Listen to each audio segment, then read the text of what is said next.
ദൈവത്തിന് മഹത്വം. റോമിൽ ക്രിസ്തുവിന്റെ സാക്ഷിയായി നിൽക്കുമെന്നത് പൗലോസിനോടുള്ള ദൈവിക വാഗ്ദത്തമായിരുന്നു.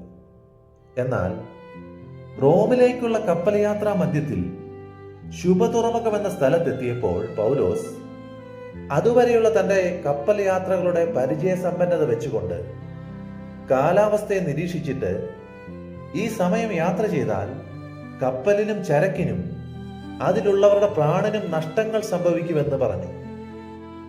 എന്നാൽ കപ്പിത്താൻ പൗലോസിന്റെ വാക്കുകൾ കാര്യമാക്കാതെ യാത്ര തുടർന്നു.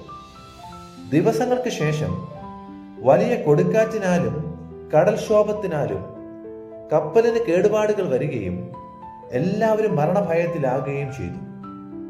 അതെ, വാഗ്ദത്തത്തിന്റെ പൂർത്തീകരണത്തിനായുള്ള യാത്രകളിൽ ധാരാളം പ്രതിസന്ധികളുണ്ട്.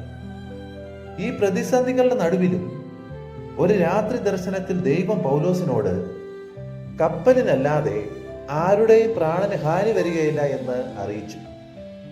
ദൈവം പറഞ്ഞതുപോലെ തന്നെ കപ്പൽ തകർന്നിട്ടും ദൈവിക പരിപാലനത്താൽ പ്രാണന് ഹാനി വരാതെ എല്ലാവരും മെലീത്ത എന്ന ദ്വീപിൽ എത്തിച്ചേർന്നു.